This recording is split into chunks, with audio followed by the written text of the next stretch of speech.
Je m'appelle Catherine Je m'appelle Marie-Laure. et on est ici pour vous parler de notre projet dans le pays voironnais. Donc être parent, c'est quelque chose qui peut changer le regard qu'on porte sur le monde. En tout cas, ce fut le cas pour moi. J'ai été parent et j'ai découvert la vie, l'émerveillement de mes enfants quand ils apprennent, avec leurs enthousiasmes, ils apprennent au quotidien mille choses, naturellement. Petit à petit, ça fait germer en moi l'envie de leur proposer un environnement différent, un environnement bienveillant, respectueux d'une relation libre et respectueuse de chacun. Et en fait, petit à petit, il m'a semblé étrange qu'on cherche à les enfermer dans un endroit clos avec une personne qui leur dicte comment rentrer dans un moule, à un certain rythme, selon une certaine manière.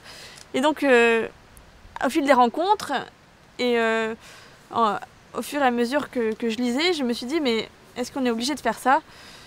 Et est-ce qu'on est obligé de chercher à les contrôler? Est-ce qu'on ne peut pas leur proposer un espace de liberté où ils puissent s'épanouir simplement? Et cet espace de liberté, on pense qu'on est à même de l'offrir aux enfants.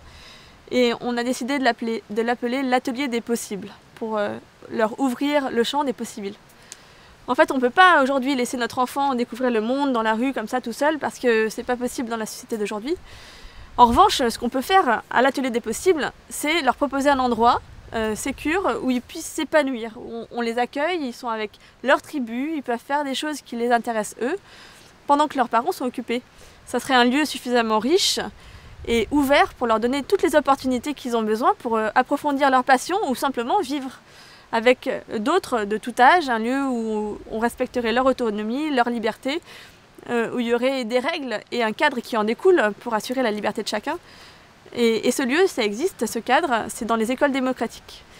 Il y a un modèle qui nous tient à cœur, c'est le modèle Sudbury, et c'est ce qu'on propose à l'atelier des possibles. Chaque individu est respecté pour lui-même, il a le droit d'être différent, il peut choisir sa manière d'apprendre avec son rythme, ses outils, et on compte pour ce qu'on est.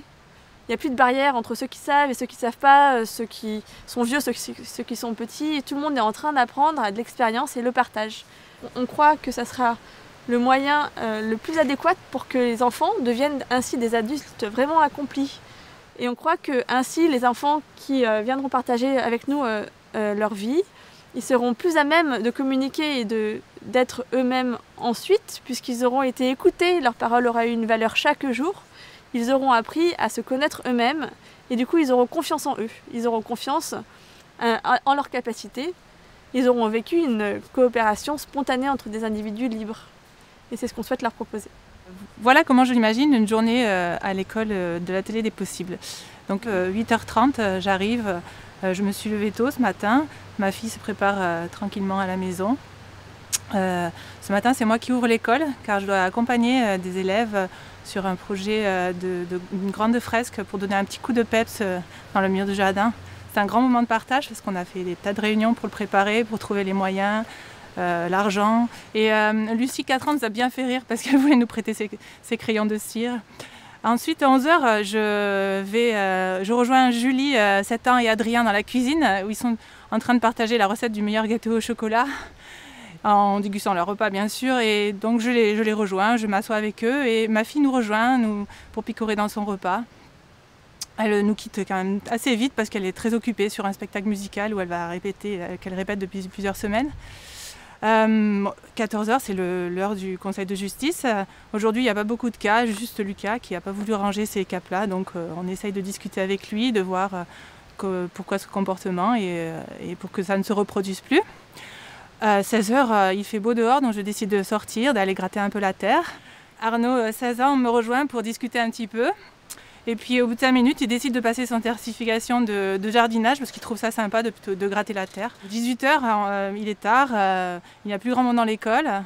Je décide de faire un peu d'administratif et puis ma fille se met à bouquiner tranquillement sur le canapé.